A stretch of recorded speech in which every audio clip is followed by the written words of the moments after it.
Hello, relatives. Welcome to this week's Resisting Line 3 weekly update covering May 3rd through the 9th, 2021. Remember, hashtag Stop Line 3. Actions to Stop Line 3.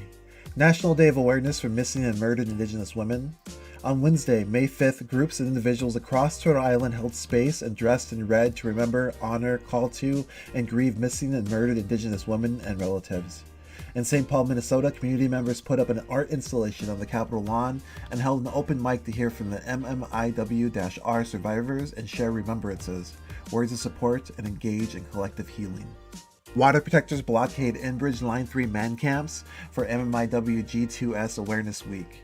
In Bacchus, Minnesota, 11 protectors in solidarity with the GNU Collective locked to one another in front of both entrances to Enbridge's Bacchus, Minnesota man camp location to stop destruction of the sacred and stand against the community harms that fossil fuels bring. Man camps are concentrated locations of temporary housing where workers live during high-intensity stints of short-term employment, such as pipeline construction. They are associated with elevated levels of sex trafficking and violence against girls and women. Defund Line 3 Global Day of Action. On Friday, May 7th, Stop the Money Pipeline led the way as Indigenous rights and climate activists protested in solidarity at branches of 20 different banks across 4 continents, 8 countries, and 50-plus U.S. cities.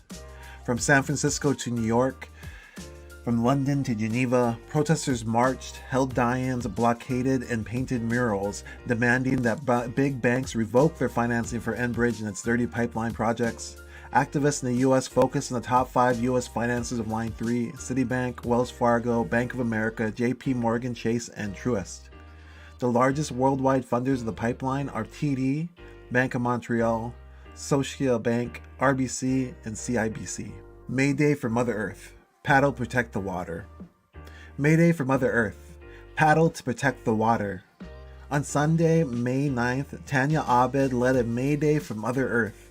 Paddle on the Mississippi River near Palisade, Minnesota. Water Protectors paddle all day from the Jacobson Campground to the Welcome Water Protectors Center, where they then shared in food and community. Organizers invited paddlers to come and be close to the rivers, to know them and protect them, as Enbridge prepares to drill beneath so many of them when springtime construction restrictions are lifted in June and July. The Welcome Water Protectors Center also launched a new fossil fuel addiction treatment center, a program meant to help all of us identify and shift away from our deep addiction to fossil fuels as a way of life. Legal updates. This week, 11 more water protectors were arrested at a man camp blockade, bringing our count of those charged in the state of Minnesota up to a minimum of 261. You can contribute to legal support by going to www.protestlaw.org/line3. www.protestlaw.org/line3. Watchdog Corner. Canada suddenly cares about treaties. Tensions have arisen between Canada and U.S. politicians over Michigan Governor Gretchen Whitmer's order to shut down Enbridge's Line 5 pipeline. 4 miles of Line 5 run dangerously beneath the Straits of Mackinac, where multiple tribes have treaty-protected fishing rights in the area. Ironically, Canadian officials are suggesting that if Biden does not override Whitman's order, Canada may invoke treaty powers, specifically a 1977 treaty between the U.S. and Canada that ensures uninterrupted transmission by pipeline of hydrocarbons. Indigenous leaders have been quick to point out hypocrisy, says tribal attorney and founder of GNU Collective Tara Houska. I must have missed a part in law school when we were told treaties are enforceable if the rights holders aren't Indigenous nations. This is a blatant act of disrespect and disregard of Indigenous peoples as treaty signatories. There's a word for when the law applies differently depending on whose rights are violated: racism. Whitmer's order is set to go into effect this upcoming week on May 12th, after which any oil running through Line 5 will be doing so in violation of state law. Upcoming events to stop Line 3.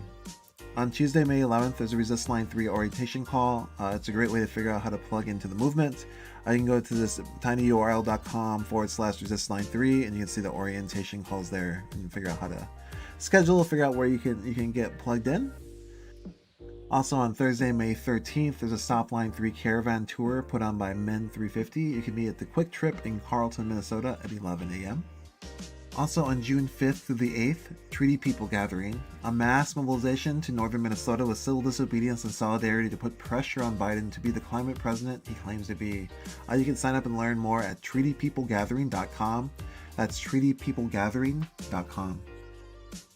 And that's it. That's this week's Resist Line 3 weekly update. We try to release it every Monday around 7 p.m. Central. Just check back here. Thanks a lot. And don't forget to go to tinyurl.com/resistline3.